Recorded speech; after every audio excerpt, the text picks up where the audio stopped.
Morning. The reading this morning is 1 Samuel 7, 1-14. It's 1 Samuel 7, 1-14. So the men of Kiriath-Jearim came and took up the ark of the Lord. They brought it to Abinadab's house on the hill and consecrated Eleazar his son to guard the ark of the Lord. The ark remained in Kiriath-Jearim a long time, 20 years in all. Then all the people of Israel turned back to the Lord. So Samuel said to all the Israelites, "If you're returning to the Lord with all your hearts, then rid yourselves of the foreign gods and the Ashtoreths, and commit yourselves to the Lord and serve him only, and he will deliver you out of the hand of the Philistines." So the Israelites put away their Baals and Ashtoreths and served the Lord only. Then Samuel said, "Assemble all Israel at Mizpah, and I will intercede with the Lord for you." When they had assembled at Mizpah, they drew water and poured it out before the Lord. On that day they fasted, and there they confessed, "We have sinned against the Lord." Now Samuel was serving as leader of Israel at Mizpah. When the Philistines heard that Israel had assembled at Mizpah, the rulers of the Philistines came up to attack them. When the Israelites heard of it, they were afraid because of the Philistines. They said to Samuel, "Do not stop crying out to the Lord our God for us, that he may rescue us from the hand of the Philistines." Then Samuel took a sucking lamb and sacrificed it as a whole burnt offering to the Lord. He cried out to the Lord on Israel's behalf, and the Lord answered him. While Samuel was sacrificing the burnt offering, the Philistines drew near to engage Israel in battle. But that day the Lord thundered with loud thunder against the Philistines and threw them into such a panic that they were routed before the Israelites. The men of Israel rushed out of Mizpah and pursued the Philistines, slaughtering them along the way to the point below Beth-kar. Then Samuel took a stone and set it up between Mizpah and Shen. He named it Ebenezer, saying, "Thus far the Lord has helped us." So the Philistines were subdued, and they stopped invading Israel's territory. Throughout Samuel's lifetime, the hand of the Lord was against the Philistines. The towns from Ekron and Gath that the Philistines had captured from Israel were restored to Israel, and Israel delivered the neighboring territory from the hands of the Philistines. And there was peace between Israel and the Amorites.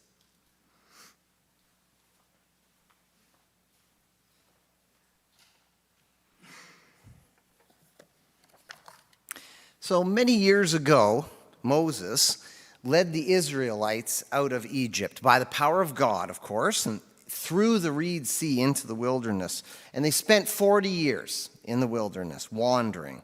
But at the end of that wandering, the time came for Joshua now to come forward.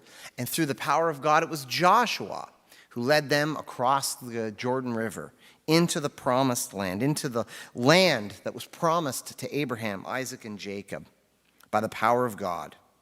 But at the end of the book of Joshua, as the book of Judges begins, the kings are still a long way off in the future, hundreds of years away. And that historic big-time event that brought them to the promised land was beginning to fade into memory. The first official king, Saul, isn't going to happen for many years from the text that Jazz read to us this morning. Our text today kind of lands in the fuzzy middle. The ancient story of deliverance of Israel is long in the past, and the story of the kings coming in the future. But we're here somewhere in the middle. We read this week, or last week rather, we read about how the Ark of the Presence was recovered from the Philistines, but it's now homeless.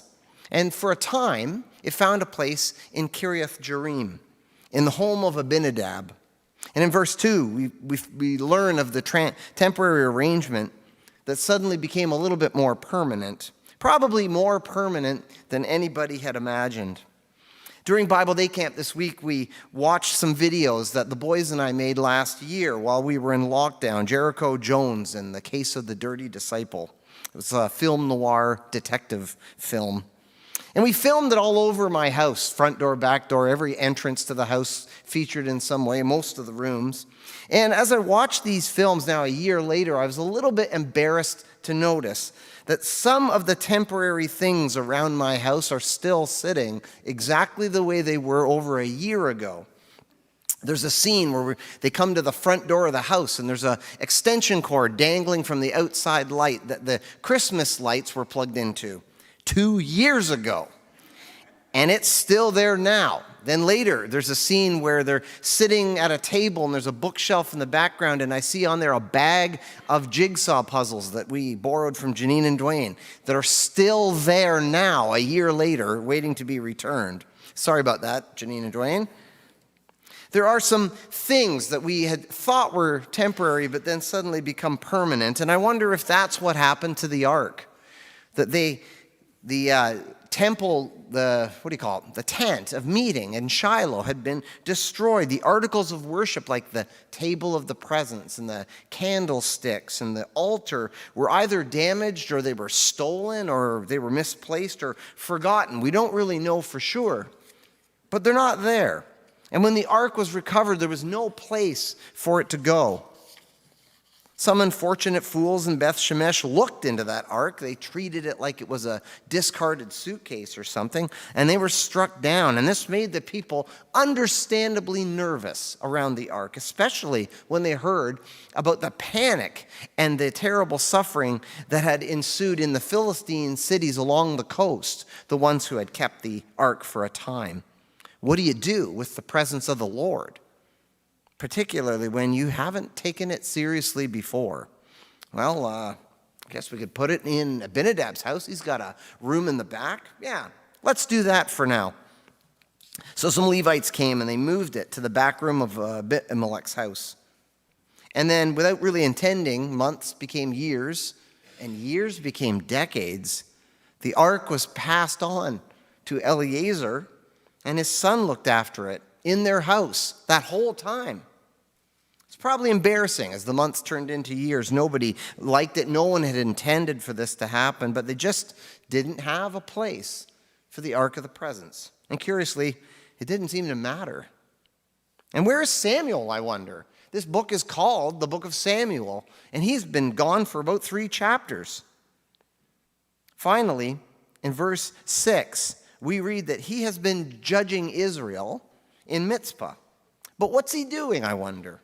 Well, if you read between the lines in chapter 8, we read that Samuel is based out of the city of Ramah, which is up in the mountain heights of Benjamin. It's a few miles from Kiriath Jearim.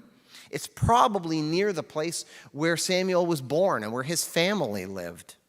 Samuel is in the background of our story until chapter 7. But here, Israel slides into the doldrums, slides into 20 years of spiritual malaise, if you will. Now, there isn't any revolt against the one true God. There's not a sudden rise in pagan worship that you could point to. It's just not that important anymore. And so the ark sits at Abinadab's house. And the worship of God, though it's not thoroughly rejected, it just kind of goes dry for a while until a crisis comes, the crisis that clarifies a few things for Israel and for Samuel. In verse 3 of what Jazz read for us this morning, we read that the whole house of Israel was drawn after the Lord. Now, what does that mean? It would appear there is some sort of spiritual revival taking place. The people of Israel, after 20 years in the spiritual wilderness, so to speak, are drawn after the Lord. They wake up from their stupor and from their slumber. They come back to the Lord in some way. We have to infer the trouble from what follows in our story. There appears to be a Philistine threat that has created this need for revival. The need behind this spiritual renewal. The people recognize, number one, that they're in crisis. They also recognize, number two, that they aren't spiritually where they really want to be. And then perhaps most importantly of all, number three, they realize that these first two are related. We are in a crisis. We're not spiritually where we really need to be. And there's a connection between these two things. Then consider what Samuel has to say. In verse 3, he says, okay, if you're returning to the Lord, you're going to have to put away these foreign gods, put away the Asherah poles, and direct your heart to the Lord and serve him only, and he will deliver you out of the hand of the Philistines. So says Samuel. It's important to note that Israel hadn't abandoned the worship of the Lord so much as they'd simply chosen to supplement it with other forms of worship, worship to other gods. It wasn't a choice of worshiping God or worshiping the Baalim. It wasn't God or Asherah. It was God and Baal, God and the Asherah pole, God and the fertility gods, and the god of storms, and seeking a word from the dead through the God of the dead. The spiritual smorgasbord had been open for a number of years, and the people had been kind of dipping into everything, whatever seemed to be working at the time. Israel worshiped Yahweh but that worship had never been wholehearted. And so Samuel's instruction here in this text is return to the Lord and the Lord only. The problem wasn't that the people had rejected good and embraced evil. It wasn't a choice between God or other options. The spiritual renewal that Samuel was calling the people of Israel to was entirely embodied in a singular focus for Israel's affections. Come back to God. Come back to God and God alone. The story tracks well with us in a post-COVID world. We've been through a variety of crises, if you will, over the past couple of years. These crises have stretched on, and they've challenged us in the past couple of years in a host of different ways. They may have revealed perhaps more than we had initially expected. Now, I don't know anyone that has categorically rejected good and fully embraced evil like some supervillain in a summer blockbuster film, even that bully at school or that jerk at work who steals other people's lunches. Nobody's totally good, but nobody's totally evil either. We all just have kind of divided and disordered affections. And our COVID wilderness trip, if you will, has changed a lot of things. It's required new skills and new practices of us. And I believe the crisis has been good for one thing at least. It has revealed some things about our hearts. I think we might not be comfortable knowing some of these truths that have come up over the past 2 years. Some of the objects that we've stubbornly clung to, some of the habits that have stubbornly persisted, have revealed the true orientations of our hearts. They've revealed what idols have space on the hearth at our place. Perhaps you find yourself in a spiritual malaise. You're in a crisis, and there is some kind of connection between the two. The shock and awe of 2020 is long behind us now, and we're settling into the fuzzy middle, aren't we? The recovery phase of the pandemic adventure, where this new normal, I hate that phrase, has some new responsibilities, and it's got some new expectations, to be sure. But we're also returning to many of the things we previously did in the past. And that's placing increasing pressure on us, isn't it? We got new stuff that we got to do, and then all the old stuff is starting to come back again. And some of it we don't want to do anymore. The pressure is everywhere. You see it in parents, you see it in kids, you see it in coworkers, you see it in workplaces. But things like a critical spirit, for example, things like an abrasive tongue, things like a bitter attitude towards others, are just signs. They're just pointers that point to disordered affections in our own hearts. It's further evidence that other gods, other masters, have been dictating to us. Other things have been serving as functional saviors for us. They're vying for our attention. Now, when we love being adored at work more than we love God, our selfish heart is in rebellion within us. We find our ultimate value in what people say about us and about our work, rather than finding our identity in what God says about us. When we are addicted to satisfying our own personal desires and our own personal appetites for food or for media, when they become our dominant interests, when we trust our phones to satisfy or our kitchen cupboards, rather than what God has accomplished in us, then we know there's some idols at work in our life. Idols that when they feel threatened, cause us to react strongly, vividly, sometimes even violently. But the grace of this text this morning, the grace of 1 Samuel chapter 7, is in the message that Samuel brings to the people. He doesn't call them to pull up their socks and do better. He doesn't insist on better worship practices, y'all, or some sort of culture war with the Philistine influences invading their previously Israelite culture. It's not a make Israel great again speech, or start doing this and stop doing that. That's not what Samuel says.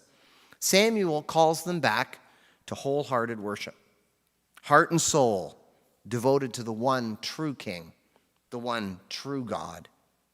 And this is how we found Israel drawn after the Lord back in verse 3. Through a crisis, Israel somehow found its first love again. They returned to the one who made them and established them and still loves them. They assembled in Mizpah for this time of water. And the story tells us that they drew water and then they poured it out on the ground. It's a curious practice. It's mentioned nowhere in Torah. There's nowhere in Scripture that explains what this might mean. But it somehow just seems to communicate the complete abandon with which they worship. The people have come and gathered. They pour this water out on the ground as if to say, we have no one else but you. We are poured out before you. There's no other thing that we can do. Through worship, Israel communicates that they're poured out themselves, poured out before the Lord, and completely dependent on him. The text says in verse 7 that they fasted and they prayed and confessed that they had neglected the covenantal relationship that they had had with God.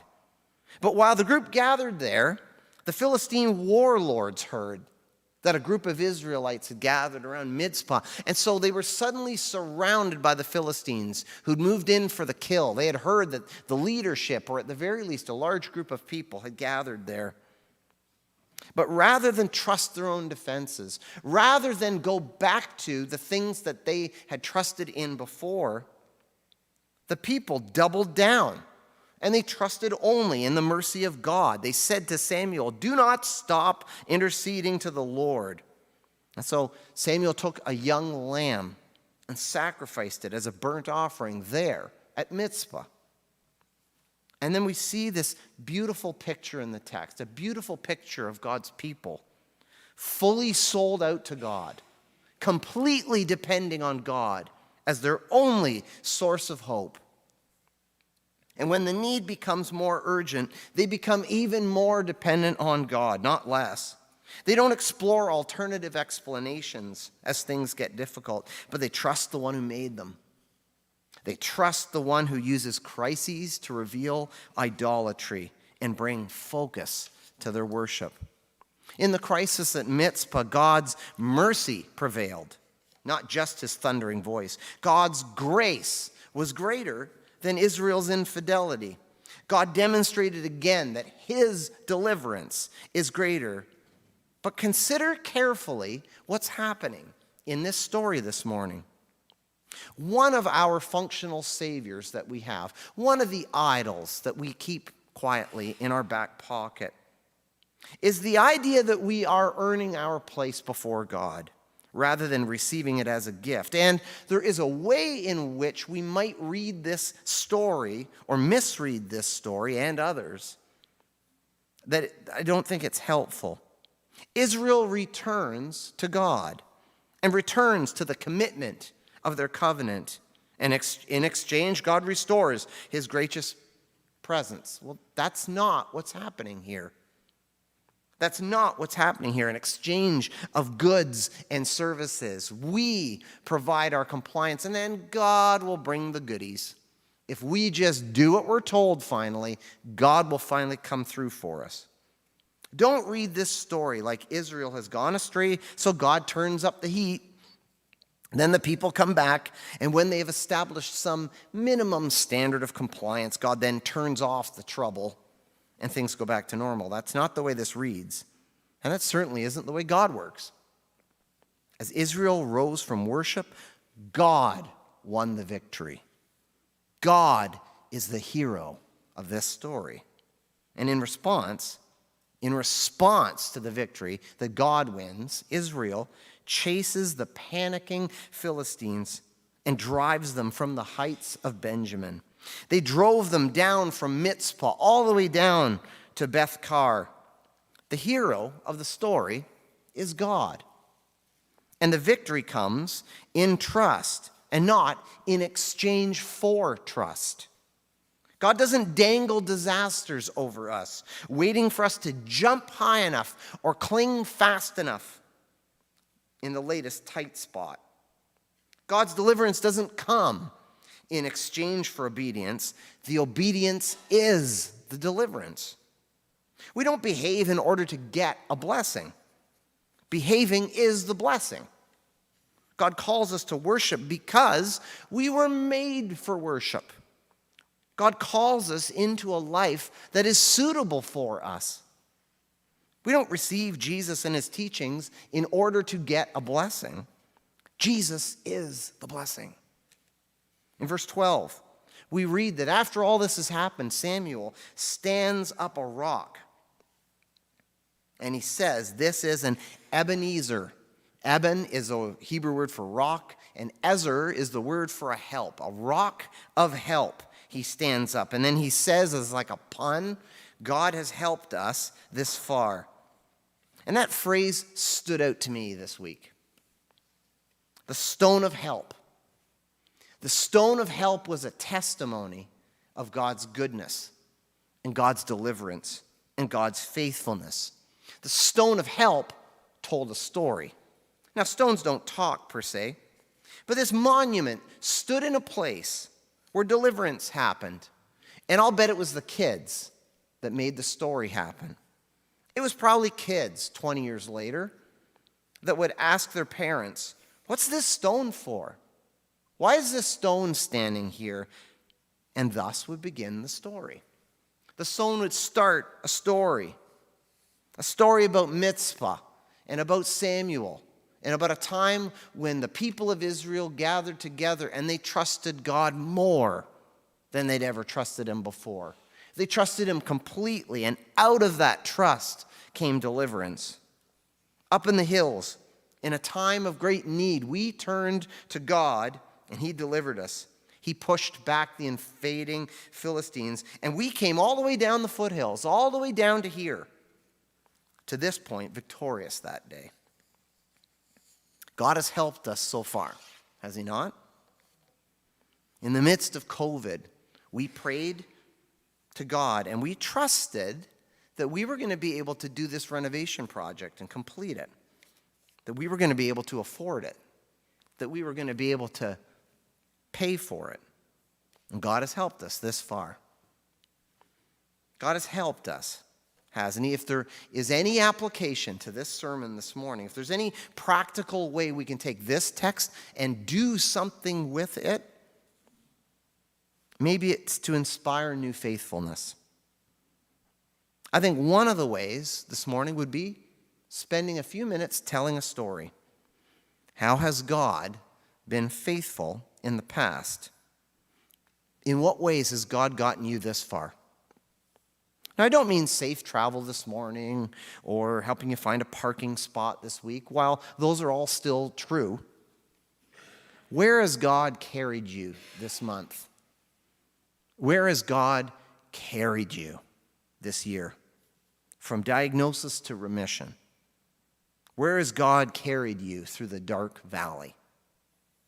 How is God saving you this morning? Now remember, we don't obey and comply in order to receive the blessing. The obedience is the blessing. God calls us into a life that we were meant to live because it's the way we were meant to live. Christians don't find God useful in a crisis. Christians find God beautiful. So this morning, we have lots of time. The kids won't be out for another 10 minutes. Can you share an Ebenezer story with the people that you are sitting near this morning? We've got a few minutes. could we spend 5 minutes with the people that we're sitting with just to hear a story or two about how God has been abundant enough for the journey? Or maybe you are in need of carrying this morning. Maybe there's just one set of sandal prints on the beach for you, so to speak. And you could invite a couple of people to catch up with you on the struggle and pray with you for God's continued love and care. God has saved us this far, has he not? The gospel this morning is that Israel found deliverance in dependence, not in exchange for dependence, not in exchange for greater compliance, approximating perfection. The funny thing is, you notice in the story, they're still not worshiping correctly. They're still not following Torah. Israel is not getting it right, but God is meeting them where they are. Further dependence on God yields deliverance from false saviors and from false selves. The obedience is the blessing. Can we spend a few minutes this morning sharing a story or two, how God has delivered us this far? And maybe, Jeremy, if you could come up at 11 o'clock and lead us in our elder's prayer at that point. I'll say just a brief word of prayer here and then turn around to the people around you or talk with the folks that are right to the left and the right of you and share a story. Where has God demonstrated his abundant provision for us? Where has God carried you far enough lately? If you need to get up and move around and find someone else to talk to, we'll have a few minutes here to just share one of those stories before Jeremy comes and leads us in an elder's prayer. Let's pray. Lord, we ask that you just stir our minds this morning to a story of your greatness.